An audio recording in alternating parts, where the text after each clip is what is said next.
Hello प्यारे बच्चों, तो आज हम अपने सेकंड लेक्चर पर आते हैं बेसिक कॉन्सेप्ट के। और हमारा सेकंड लेक्चर फर्स्ट लेक्चर से रिलेटेड है, जो हम लोग पढ़ चुका था उसी के आगे कंटिन्यू करते हैं। तो हमने फर्स्ट लेक्चर में पढ़ लिया था कि एटम जो होता है, सारी चीजें एटम से बनी है।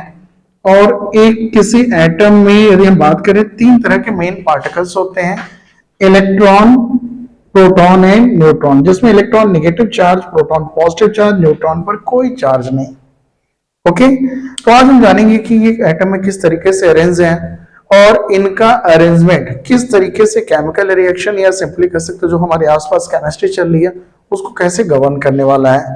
तो आज के लेक्चर में हम इनका बेसिकली अरेंजमेंट देखेंगे और फिर आगे के लेक्चर में आगे की चीजें देखी जाएंगी। तो यहां पर हम बात करें कि एटम में मैंने कहा इलेक्ट्रॉन, प्रोटॉन, न्यूट्रॉन होते हैं। तो जिसमें प्रोटॉन एंड न्यूट्रॉन कह सकते हो एटम में न्यूक्लियस में होते हैं, मैंने बताया था प्रोटॉन एंड न्यूट्रॉन, जिसके कारण आप कह सकते हो कि न्यूक्लियस पॉजिटिव चार्ज होता है, क्योंकि न्यूट्रॉन पर कोई चार्ज नहीं है, प्रोटॉन पॉजिटिव चार्ज है, तो न्यूक्लियस पॉजिटिव चार्ज होता है। और मैंने बताया था कि इसके चारों डिफरेंट शेल्स या ऑर्बिट्स होते हैं जिनमें हमारे इलेक्ट्रॉन्स प्रेजेंट होते हैं।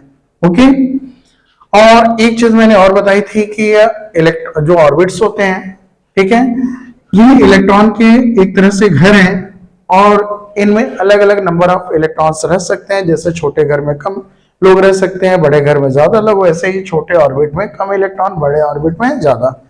ओके, ये फर्स्ट नंबर का ऑर्बिट, ये second number, third number, counting यहां से शुरू करते हैं। इसी तरह fourth number and so on हम फॉलो कर सकते हैं। अब ये जो ऑर्बिट्स हम बात कर रहे हैं, इनमें नंबर ऑफ इलेक्ट्रॉन्स कितने हो सकते हैं, ये मैंने आपको बताया था उस दिन by using the formula 2n square. इससे हम कैलकुलेट कर सकते हैं where n is the number of shell. n क्या है? शेल नंबर है भाई। जैसे फर्स्ट सेल में काउंट करना है तो n की वैल्यू 1 रख दो, 2 आ रहा था एंड सो ऑन।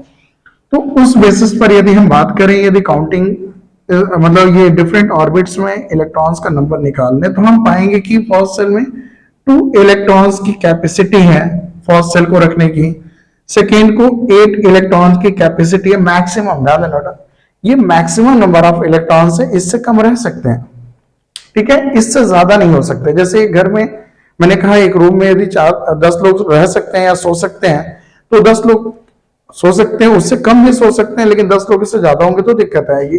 तो वैसे ये मैक्सिमम नंबर ऑफ इलेक्ट्रॉन्स है। यहाँ फर्स्ट सेल में 2 इलेक्ट्रॉन्स रह सकते हैं, सेकेंड में 8, थर्ड में 18 इलेक्ट्रॉन, ओके, फोर्थ में 32 इलेक्ट्रॉन्स एंड सो ऑन। मैंने कहा इस फॉर्मूले से निकाल सकते हैं।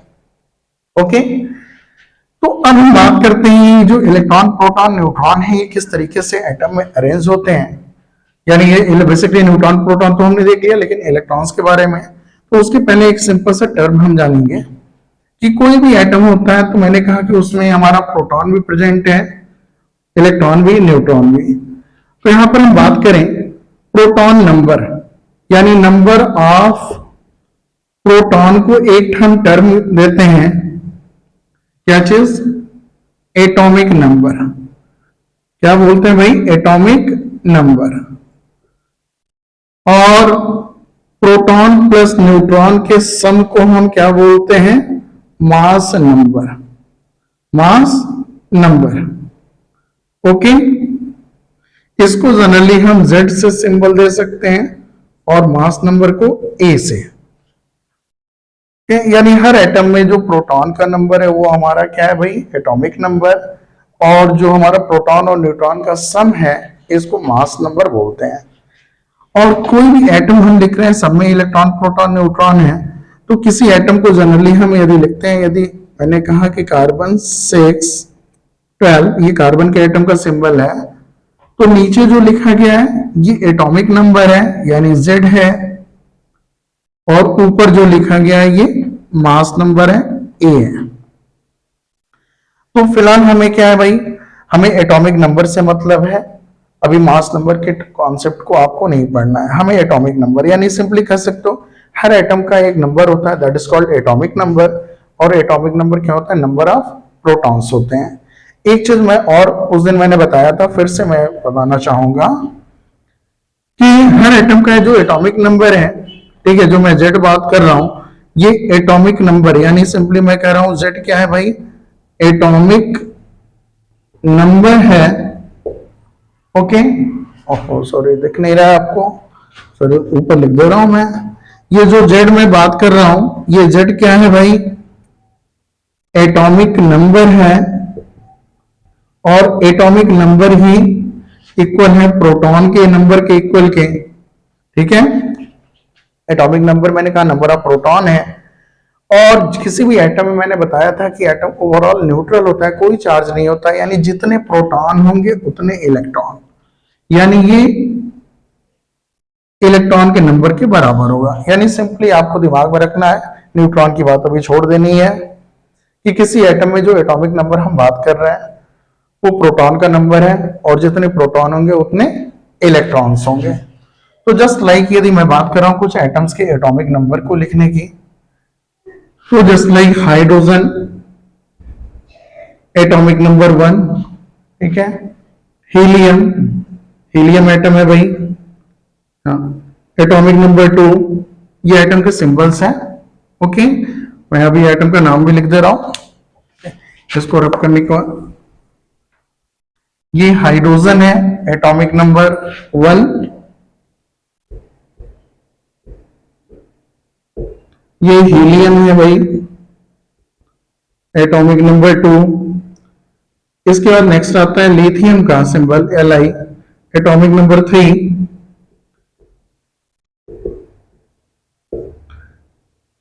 Beryllium, atomic number 4।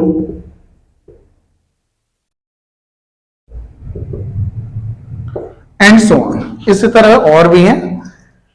अभी मैं कुछ सिलेक्टेड आइटम्स की बात कर लूंगा, ठीक है। तो यहां पर यदि मैं बात करूं कि सपोज दैट किसी भी एटम में हाइड्रोजन कोई मैं उठाता हूं, हाइड्रोजन, ओके, थोड़ा सा नीचे बनाना पड़ेगा क्योंकि दिख नहीं रहा होगा, थोड़ा सा ऊपर करता हूं। यदि हाइड्रोजन एटम की बात करूं तो जाहिर सी बात है इसमें भी न्यूक्लियस रहा होगा और इसके बाहर डिफरेंट शेल्स रहे होंगे, ओके। अब हाइड्रोजन के न्यूक्लियस की मैं बात करूं तो जाहिर सी बात है यहाँ पर क्या होंगे, प्रोटॉन, न्यूट्रॉन भी होंगे, लेकिन अभी न्यूट्रॉन को मैं काउंट नहीं कर रहा हूं, उसकी जरूरत भी नहीं है। यानी सिंपली एक प्रोटॉन होगा और एक इलेक्ट्रॉन होगा। तो यहाँ पर एक प्रोटॉन यानी एक पॉजिटिव चार्ज यहाँ है, ओके। और जो इलेक्ट्रॉन्स हमारे होते हैं वो हमारे डिफरेंट शेल्स में रहते हैं, और इलेक्ट्रॉन्स की जो फिलिंग होती है ये फर्स्ट सेल से, यानी न्यूक्लियस के बगल वाले सेल को हम फर्स्ट सेल बोल रहे हैं, ये फर्स्ट सेल से शुरू होती है। तो जाहिर सी बात है यहाँ पर एक ही इलेक्ट्रॉन है, और इलेक्ट्रॉन यदि रहने आया तो इसको जगह कहाँ मिलेगी, फर्स्ट सेल में। फर्स्ट सेल में 2 इलेक्ट्रॉन की जगह है भाई, तो आराम से एक इलेक्ट्रॉन रह सकता है। यानी सिंपली कह सकते हो ये हाइड्रोजन एटम का स्ट्रक्चर है, जिसमें न्यूक्लियस में एक प्रोटॉन, एक पॉजिटिव चार्ज और उसके बाहर एक इलेक्ट्रॉन, यानी सिंपली कह सकते हो एक नेगेटिव चार्ज प्रेजेंट है फर्स्ट सेल में। सेकंड सेल में इसके कोई इलेक्ट्रॉन नहीं है, तो सेकंड सेल यदि हम खाली छोड़ दें तब भी, अदरवाइज ना बनाए तब भी हमारा काम चलेगा। तो दिस इज द हाइड्रोजन, यानी हाइड्रोजन को दिमाग में रखना है, तो हाइड्रोजन में एक प्रोटॉन एक इलेक्ट्रॉन। इसी तरह मैं हीलियम के स्ट्रक्चर को ड्रॉ करता हूं। हीलियम में क्या होंगे भाई, न्यूक्लियस में 2 प्रोटॉन, यानी 2 प्रोटॉन पी लिख सकते हैं, पॉजिटिव चार्ज लगा दें, 2 प्रोटॉन है। न्यूट्रॉन भी कुछ होंगे, अभी न्यूट्रॉन्स की बात मैं नहीं कर रहा हूं। और यहाँ again first cell second cell होंगे, तो इसमें 2 इलेक्ट्रॉन है 2 प्रोटॉन के साथ, तो 2 इलेक्ट्रॉन जाहिर सी बात है फर्स्ट सेल में 2 इलेक्ट्रॉन की जगह है, तो 2 इलेक्ट्रॉन आ सकते हैं। इलेक्ट्रॉन को मैं सर्कल से दिखा रहा हूं, ओके। लिथियम की इसी तरह मैं बात करता हूं, लिथियम, तो लिथियम में क्या है भाई, न्यूक्लियस में 3 प्रोटॉन है और फर्स्ट सेल सेकेंड सेल इसी तरह डिफरेंट शेल होंगे, तो भाई 3 इलेक्ट्रॉन्स भी तो होंगे। 3 इलेक्ट्रॉन्स में पहले इलेक्ट्रॉन्स जाएंगे कहां, फर्स्ट सेल में। फर्स्ट सेल में कितने की जगह है, 2 की जगह है, तो 2 इलेक्ट्रॉन फर्स्ट सेल में आ गए, एक इलेक्ट्रॉन क्या होगा भाई इसके बाहर वाले शेल में, दूसरे शेल में रहेगा, ठीक है। इसी तरह आप जो है सबका लिख सकते हैं, सारे एटम्स का इलेक्ट्रॉनिक कॉन्फ़िगरेशन, ठीक है। और मैं कुछ एटम्स के नाम लिख दे रहा हूं फर्स्ट ऑफ ऑल, जिनकी जरूरत आपको 10 तक पड़ती है। 10 तक यदि आपको उतने एटम्स का इलेक्ट्रॉनिक मतलब ये सिंपली एटॉमिक नंबर याद है, और इस सिस्टम, इस अरेंजमेंट को हम इलेक्ट्रॉनिक कॉन्फ़िगरेशन बोलते हैं, और ये यदि याद है तो आपका सारा काम हो जाएगा। यानी इलेक्ट्रॉन का जो फिलिंग दिखा रहे हैं हम डिफरेंट शेल में, ये इलेक्ट्रॉनिक कॉन्फ़िगरेशन के नाम से जाना जाता है। ठीक है, तो इसको कैसे लिखना है मैं बात कर ले रहा हूं। जैसे हमारा जो नेक्स्ट वर्क है, मैं यहां एटम लिख रहा हूं और उसका इलेक्ट्रॉनिक कॉन्फ़िगरेशन।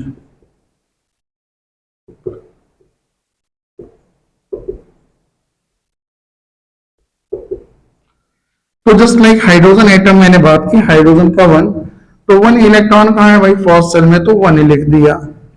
हीलियम की बात किया, हीलियम में 2 इलेक्ट्रॉन, 2 इलेक्ट्रॉन्स कहां है भाई, फर्स्ट सेल में, तो 2 लिख दिया। लिथियम की बात कर रहा हूं 3, तो इसमें क्या है भाई, फर्स्ट सेल में 2 इलेक्ट्रॉन, सेकेंड सेल में 1 इलेक्ट्रॉन, तो इसको हम क्या लिखेंगे 2,1। यानी यहां ध्यान देना, ये हमने फर्स्ट जो नंबर लिखा है ये फर्स्ट सेल के लिए लिखा है, सेकेंड नंबर सेकेंड सेल के इलेक्ट्रॉन्स के लिए लिखा है। तो फर्स्ट सेल में 2 इलेक्ट्रॉन, सेकेंड सेल में 1 इलेक्ट्रॉन। इसी तरह बेरिलियम में बात कर ले रहा हूं, बेरिलियम 4, तो ये क्या होंगे भाई, फर्स्ट सेल में जाएंगे 2 इलेक्ट्रॉन्स, 2 इलेक्ट्रॉन्स जाने के बाद जगह भर जाएगी, फिर बाकी 2 बचे इलेक्ट्रॉन दूसरे सेल में चले जाएंगे। तो ये ध्यान देना, ये जो सिस्टम हम लिख रहे हैं ये क्या है भाई, इलेक्ट्रॉन्स का सेल में प्रेजेंस दिखा रहा है, यानी सिर्फ एक पहला जो नंबर है फर्स्ट सेल के इलेक्ट्रॉन को दिखा रहा है, दूसरा जो नंबर कॉमा लगा के लिखा वो दूसरे सेल के इलेक्ट्रॉन को दिखा रहा है। तो this is called electronic configuration. Okay, in electronic configuration को हायर क्लासेस में एसपीडीएफ फॉर्मेट से भी हम पढ़ेंगे। एसपीडीएफ ये ऑर्बिटल लेवल, ये थोड़ी सी डीप लेवल की चीजें हैं, अभी ये हायर क्लास की चीज है। तो अभी मैं सिंपल से कॉन्सेप्ट जिससे आपको 10th तक कोई प्रॉब्लम नहीं होने वाली, मैं उसकी बात कर रहा हूँ। ओके, चाहे आप 5th क्लास में हो, 6th में हो, 10th में, 9th में, 10th में, ये सारी तो आपकी जरूरतें पूरी कर देगा। तो इस तरह से आपको लिखना है। मैं एक वर्क दे रहा हूं आपको, बाकी एटम्स का मैं यहां पर सिंबल लिख दे रहा हूं या नेम लिख दे रहा हूं, और आपको ये इलेक्ट्रॉनिक कॉन्फ़िगरेशन कंप्लीट करना है और फिर आगे की चीजें की जाएंगी। तो मैं यहां पर, आपने नोट कर लिया, नोट कर लो भाई, एटम, इलेक्ट्रॉनिक कॉन्फ़िगरेशन, और इस तरह से आपको फॉलो करना है। तो मैं नेक्स्ट कुछ एटम्स की लिस्ट आपको दे रहा हूं जो हमारे काम की है। बेरिलियम के बाद आता है next boron, atomic number 5, boron. Carbon, C से सिंबल है, carbon. Nitrogen 7, nitrogen. Oxygen, atomic number 8,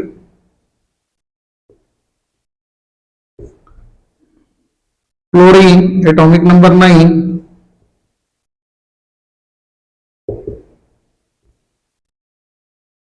neon, atomic number 10। इसके आगे मैं इधर लिख रहा हूं नियॉन के बाद सोडियम, Na। अब ये याद है ना आपको, जैसे लग रहा होगा फ्लोरीन का तो F से है, ऑक्सीजन का O से है, ये सोडियम का Na कैसे सिंबल आ गया, तो कोई पकड़ने की जरूरत नहीं है। ये कुछ हमारे नेम जो है लैटिन नेम से लिए गए हैं। तो सोडियम का लैटिन नेम नाइट्रियम होता है, जिसकी वजह से Na सिंबल लिया जा रहा है, तो घबराने की जरूरत नहीं है। तो सोडियम, एटॉमिक नंबर 11, ठीक है। सोडियम के बाद magnesium, atomic number 12, magnesium. Aluminium, atomic number 13,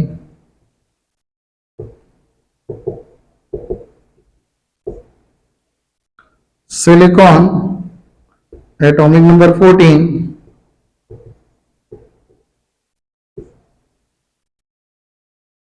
phosphorus,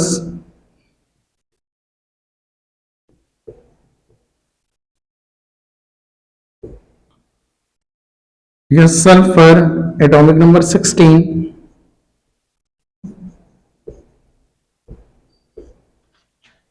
okay दिख रहा है भाई, चलो बेटा सल्फर तक बन रही है। आप लोग इसको एक लाइन से लिखना और बगल में इलेक्ट्रॉनिक कॉन्फ़िगरेशन लिखते जाना, जैसे अभी मैंने लिखा था।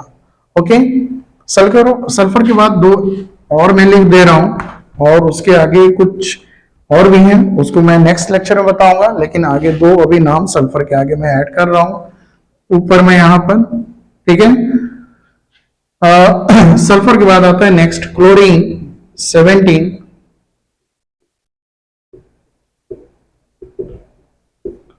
एंड क्लोरीन के बाद ऑर्गन 18। तो इतने एटम्स का ध्यान देना बेटा, आपने यदि इलेक्ट्रॉनिक कॉन्फ़िगरेशन लिखना सीख लिया एटम्स का एटॉमिक नंबर याद करके, तो आपके आगे की केमिस्ट्री की पढ़ाई कहीं पर भी यार आपको मतलब एक तरह प्रॉब्लम नहीं करेगी यार। ये सब बेसिक्स हैं और ये 12th के स्टूडेंट को बहुत ही प्रॉब्लम या सिंपली प्रॉपर तरीके से याद नहीं होता तो वो भी प्रॉब्लम फेस करते हैं।